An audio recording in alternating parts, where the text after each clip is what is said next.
وہ گھور کر بولا۔ نور ایک دم شرمندہ ہو گئی۔ سوری، وہ آہستگی سے بولی۔ کہو آئندہ آپ کی بہت عزت کروں گی، اور کبھی نہ سوچوں گی اور نہ کہوں گی کہ میں بڑی ہوں اور آپ چھوٹے ہیں، وہ گھور کر بول رہا تھا۔ ویسے تو نور کو دل ہی دل میں ہنسی آ رہی تھی، مگر اس کی بات مان گئی۔ جی میں ایسا ہی کروں گی، وہ فرما برداری سے بولی تو وہ سر ہلا گیا۔ گڈ، ذرا نخرے سے کہہ کہ وہ واش روم میں بند ہو گیا۔ نور منہ بنا گئی، کچھ زیادہ ہی نکریلا تھا وہ، لیکن یہ بھی حقیقت تھی کہ اپنی باتوں میں الجھا کر وہ سارم کا وہم اس کے دماغ سے نکال چکا تھا۔ وہ بھاری لہنگے کو سنبھالتی اٹھی اور آئینے کے سامنے آ گئی۔ خود کو دیکھا تو کئی الفاظ دماغ میں گھومے اور وہ ہلکا سا مسکرا گئی، کیونکہ وہ ان سب باتوں پر ایان کی ہر بات بازی لے جاتی تھی۔ وہ آہستگی سے اپنی انگلیوں کو انگوٹھیوں کی گرفت سے آزاد کرنے لگی تو تھوڑا سکون سا ملا، مگر اس نے اسی روانگی میں چوڑیاں بھی اتار دی اور اس کے بعد کان سے ایئرنگس نکالے تو لگا جیسے سر درد میں کچھ کمی ہوئی ہو۔ سکون سا ملا تھا، اور جیسے ہی اس کا ہاتھ گلے کی نیکلس پر پہنچا، دروازہ کلک کی آواز سے کھلا اور وہ واش روم سے نکلا تو چہرے سے پانی کی کئی بوندیں ٹپک رہی تھیں۔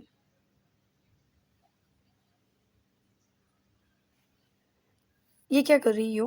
وہ ایک دم بولا تو وہ ذرا گھبرا گئی، حالانکہ اس کا گھبرانا بنتا نہیں تھا، لیکن اس کے تسلق اور انداز میں جو اختیار تھا اس سے وہ ذرا گھبرا جاتی۔ جی، وہ پلٹ کر اسے دیکھنے لگی۔ یہ کیا کیا ہے یار؟ یہ سب میں نے اتارنا تھا، میں فریش ہونے گیا تھا۔ وہاں محترمہ چیزوں سے جان چھڑا رہی ہیں۔ میں نے تو سنا تھا کہ پاکستانی لڑکیاں مشرقی سی ہوتی ہیں، شوہر کی آنکھ اور اشارے پہ چلتی ہیں، لیکن یہاں تو ایسا کوئی سی نہیں ہے۔ وہ اس کے نزدیک آتا اس کے اتارے کے سامان کو دیکھنے لگا اور نفی میں سر ہلاتا بولا، جبکہ دوسری طرف نور کے ہاتھ اس کے نیکلس کی ڈوریوں پر سے ہٹا کر وہ واحد چیز جو اسے گلے میں تھی وہ اتارنے لگا۔ تم کیوں مجھے بلا وجہ اتنا ڈانٹتے ہو؟ وہ اب ذرا بگڑ کر بولی۔ خبردار، جو کوشش بھی کی اماں بھی بنے گی۔ جیسا کہہ رہا ہوں ویسا کرو، وہ آئینے میں ہی گھور کر بولا۔ اور نہ کروں تو؟ وہ جیسا جانا چاہتی تھی کہ وہ کیا کر لے گا۔ ایان نے ایک جھٹکے سے اس کے نازک سے وجود کا رخ اپنی سمت موڑا تو نور اب بالکل اس کے سامنے تھی۔ کچھ گھبرا اٹھی کیونکہ وہ پورے حق سے اسے دیکھ رہا تھا، پورے حق سے اسے چھو رہا تھا، اس کے شانوں پر ہاتھ رکھ کے اسی کی سمت دیکھ رہا تھا۔ آگے کی کہانی وہاں جا کے سناؤں یا یہیں سے شروع کروانا چاہتی ہیں؟ وہ گہری نظروں سے معنی خیزی سے جواب دیتا بولا، جبکہ نور کی سانسیں وہیں اٹک گئیں۔ یہ کیا بے شرمی؟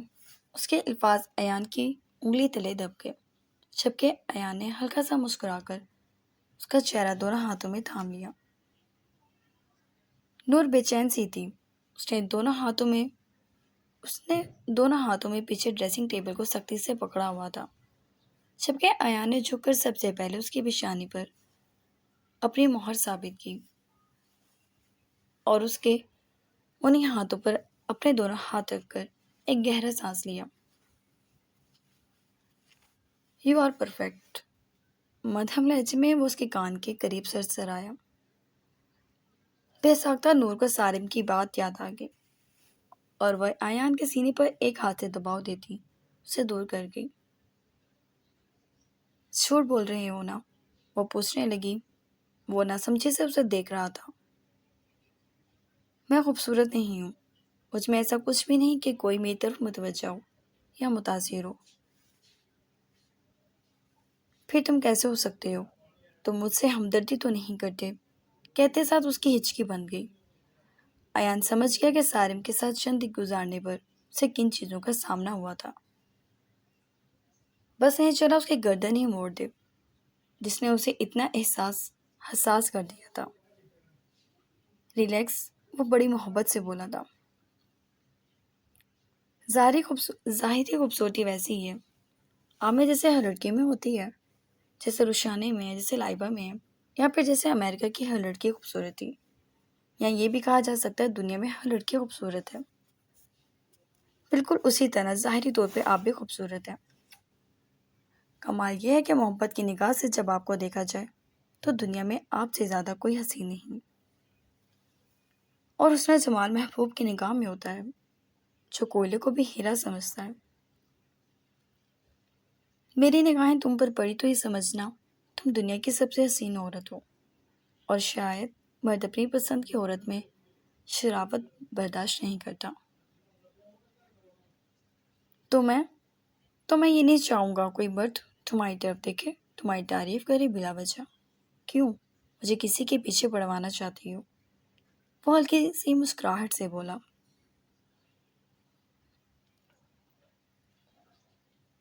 خوبصورتی کچھ نہیں ہے، محبت میں ایک عام انسان کو محبوب کا درجہ دے دیتا ہے، اور جس آنکھ سے پھر دنیا اس کے محبوب کو دیکھتی ہے تو اسے وہ حسین لگنے لگتا ہے، اور حسین اب ہمیشہ سے ہیں۔ وہ اس کے گالوں کو چھونے لگا، شب کے نور بے ساختہ چہرہ چھپا کر رو دی۔ ایان البتہ دور ہو کے کھڑا ہو گیا، سینے پر ہاتھ باندھے، ماتھے پہ تیوری چڑھائی اسے دیکھنے لگا۔ جب اس کا دم ہلکا ہو گیا تو وہ سر اٹھا کر اس کی سمت دیکھنے لگی۔ آنکھوں کے گرد سرخ ڈورے سے پڑ گئے تھے۔ وہ کچھ کنفیوز سی اسے دیکھنے لگی، جو دور کھڑا اسے دیکھی تیوروں میں دیکھ رہا تھا۔ میں برداشت نہیں کروں گا میرے کمرے میں میری پناہوں میں کسی اور کو یاد کر کے آنسو بہاؤ۔ میں خود موقع دوں گا تمہیں آنسو بہانے کا، اگر اتنا شوق ہے تو شوق سے بہانا آنسو۔ وہ ناگواری سے بولا، اور لائٹس آف کر کے وہ بیڈ پہ جا کر لیٹ گیا۔ وہ ناراض ہو گیا تھا، وہ بھی تو غلط کر رہی تھی، اس کی ہر پیش قدمی پر سارم کو یاد کرنے بیٹھ جاتی، جبکہ اب سارم کا ان کی زندگی میں کوئی کام نہیں تھا۔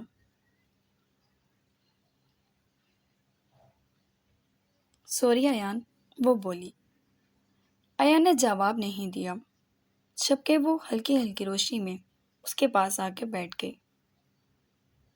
ہاں، یہ الگ بات تھی جس طرح وہ کانپ رہی تھی، ایان کو اس کے وجود کی کپ کپاہٹ محسوس ہو رہی تھی۔ آئندہ میں کسی کو نہیں سوچوں گی، میں سچ کہہ رہی ہوں۔ آپ آپ غصہ نہ کریں۔ ہاں، عجیب تو لگا تھا اسے، مگر یہ ایان کو پسند تھا، تبھی وہ اسی کی طرح بولی جس طرح وہ چاہتا تھا۔ ایان نے نظریں گھما کر اس کی جانب دیکھا، ابھی وہ اسے گھور رہا تھا۔ سوری، نور آہستگی سے بولی۔ کان پکڑو۔ وہ بریڈز پر ہاتھ پھیرتا سیدھا ہوا۔ جی؟ وہ حیران ہوئی۔ پکڑو پکڑو؟ اس نے ذرا گھور کر دیکھا۔ نور کان پکڑ گئی۔ اب یہ ہاتھ ہلے نہ یہاں سے، کہتے ہوئے اس نے اس کے بازو پر زور دیا، اور نور ایک دم بیڈ پر گری۔ وہ جلدی سے اٹھنا چاہتی تھی، مگر ایان ایسا کچھ نہیں چاہتا تھا۔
وہ ٹیرس پہ چھپی ہوئی تھی اور جانتی تھی کہ ذریعہ اسے ڈھونڈ رہا ہے، جبکہ مزے سے وہ بیٹھی تھی۔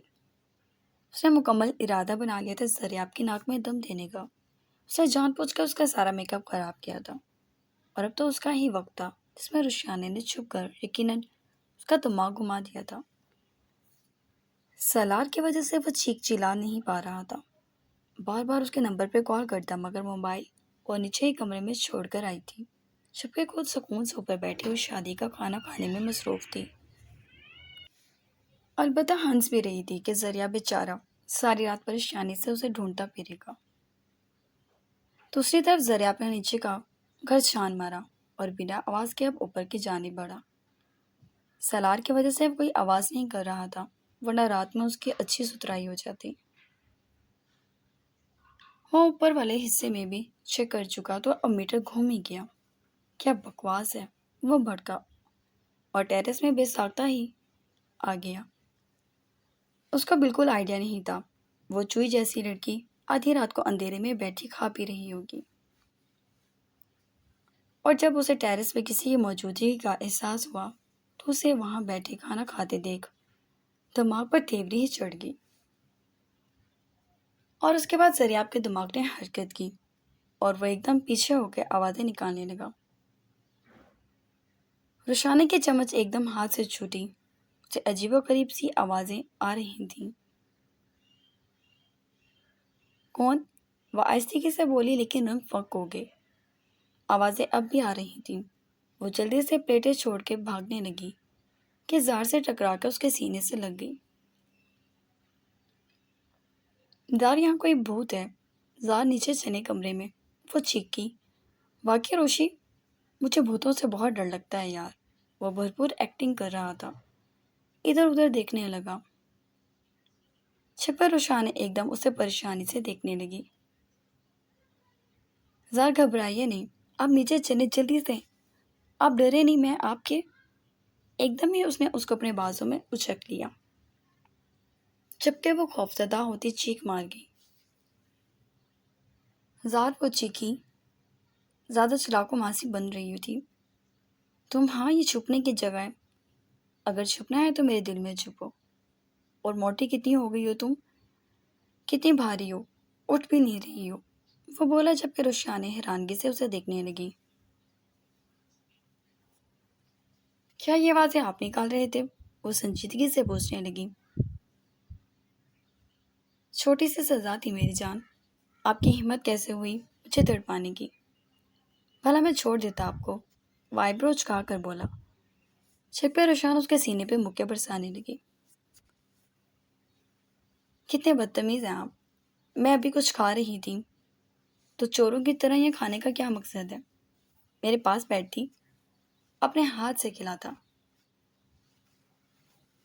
وہ سزا تھی آپ کی، وہ ہنسی۔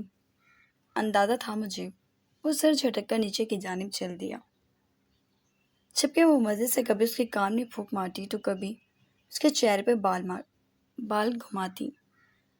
سریاب اس کی شرارتوں پر اسے گھور کر رہ گیا، لیکن وہ اسے تنگ کرنے سے باز نہ آئی۔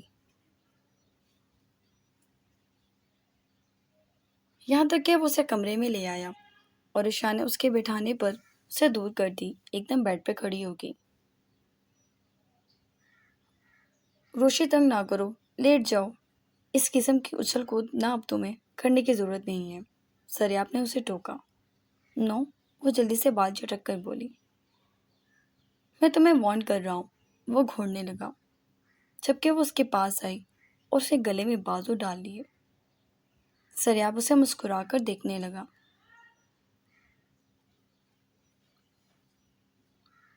خیال کرو کیا کر رہی ہو، باہر چلتے ہیں، وہ ضد کرنے لگی۔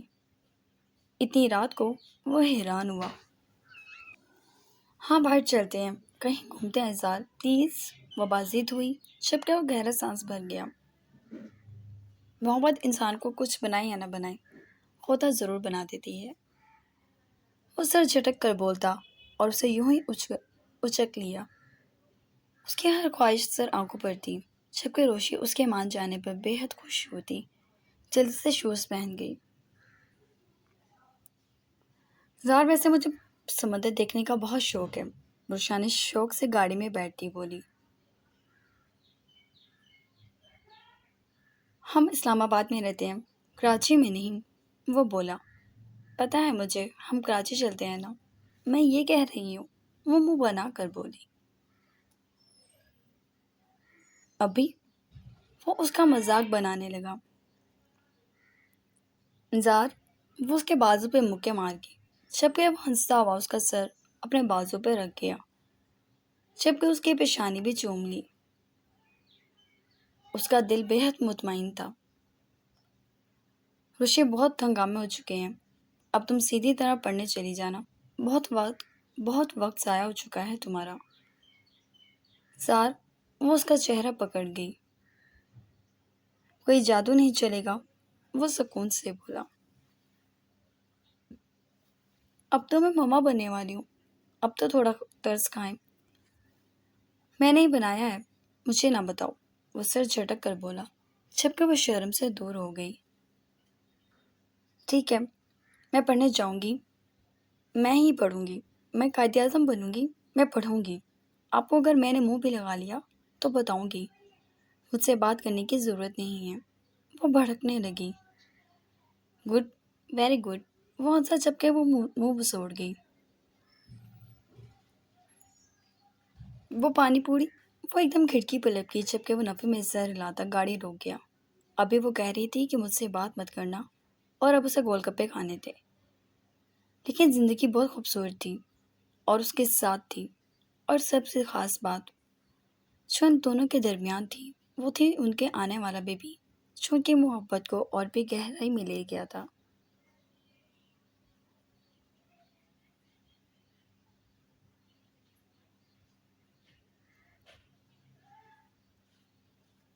وہ گھر لے آیا تھا اسے، مگر وہ تمام رس سے ایک لفظ بھی نہیں بولی تھی۔ حیدر نے اسے کئی بار ترچھی نظروں سے دیکھا تھا، مگر وہ کچھ زیادہ ہی ناراض تھی۔ اس نے گہرا سانس بھر کے گاڑی روکی، اور ابھی وہ اترتا کہ لائبہ اتر کر پہلے ہی گاڑی سے باہر نکلی اور چلتی ہوئی اندر آ گئی۔ لیکن اس کے قدم لاؤنج میں ہی جم گئے۔ عالیہ لاؤنج میں صوفے پر بیٹھی تھی۔ وہ حق و دب اسے دیکھتی رہی، جبکہ حیدر بھی اس کے پیچھے آ گیا اور عالیہ کو ناسمجھی سے دیکھنے لگا، اور لائبہ نے مڑ کر حیدر کو دیکھا۔ عالیہ بھی کھڑی ہو گئی تھی۔ حیدر ابھی کچھ سمجھتا کہ لائبہ کے کھینچ کر پڑنے والے تھپڑ نے اس کے چاروں طبق روشن کر دیے۔ دوسری سمت عالیہ بھی اس کی اس صورت پہ حیران رہ گئی۔ حیدر نے اس کی سمت نہیں دیکھا۔ اسے اگنور کر کے وہ عالیہ کے سامنے آ گیا۔ کیوں آئی ہیں آپ یہاں؟ وہ عالیہ سے بڑے کڑوے تیوروں میں سوال کر رہا تھا۔ تم نے میرے بابا کو مار دیا، میرا بھائی بھی مر گیا۔ عالیہ سب کچھ چھوڑ دی، اس کا گریبان پکڑ گئی۔ حیدر نے ایک نظر مڑ کے لائبہ کی جانب دیکھا۔ اس کے تیور اتنے خطرناک تھے کہ لائبہ روتی روتی تھم گئی۔ وہ اب سمجھا تھا کہ یہ لڑکی لائبہ کی سوتیلی بہن ہے، اور لائبہ نے تھپڑ اسے اس بات پہ مارا کہ اس کی سوتیلی بہن سے حیدر کا تعلق تھا۔ وہ آگ کی طرح بھیڑ اٹھا تھا۔ وہ اس تھپڑ کا مطلب نہیں سمجھا تھا، لیکن پھر بھی اگنور کر کے عالیہ کے پاس پہلے آیا تھا۔ اور اب جب سمجھ گیا تو دل کیا اس لڑکی کی گردن دبا دے، اور اس نے ایسا ہی کیا۔ اس نے عالیہ کی گردن جگڑ لی۔ تو مجھے تو تمہیں بھی مار دینا چاہیے، کیا خیال ہے؟ تم نے اپنے باپ اور بھائی کے پاس جانا تھا، تبھی میرے پاس آئی ہو۔ وہ پوری طاقت سے اس کی گردن دباتا، اسے صوفے پر پھینکتا، بالکل اسے مار دینا چاہتا تھا۔ لائبہ کو ایک جھٹکا سا لگا۔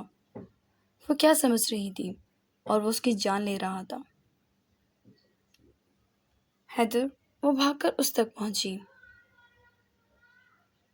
حیدر چھوڑیں، وہ مر جائے گی۔ حیدر پلیز چھوڑیں، آپ کو ہماری قسم چھوڑ دیں پلیز۔ وہ اس کے بازو تھامتی روتی ہوئی بولی تھی۔ شٹ اپ، وہ دھاڑا، آنکھیں صاف کرو اپنی۔ وہ گھور کر بولا اور عالیہ کو چھوڑ دیا۔ ندیم، اس کی آواز کی گونج پورے گھر میں گونجی۔ اس لڑکے کو اٹھاؤ اور بیسمنٹ میں پھینک دو۔ پہلے تمہاری مالکن کا دماغ سیٹ کروں گا، اس کے بعد اب کسی اور کا کروں گا۔ لائبہ کو اسپاٹ نظروں سے گھورتا وہ بولا، جبکہ عالیہ کو لگ رہا تھا اس کی سانسیں دب جاتی اور یقیناً وہ مر جاتی۔ اسے سانسیں آ رہی تھی، یہ معجزہ تھا، جتنی طاقت سے وہ اسے مار رہا تھا۔ وہ بے دم ہو چکی تھی، جبکہ لائبہ شاکڈ سی کھڑی رہ گئی اور حیدر اس کی جانب بڑھا۔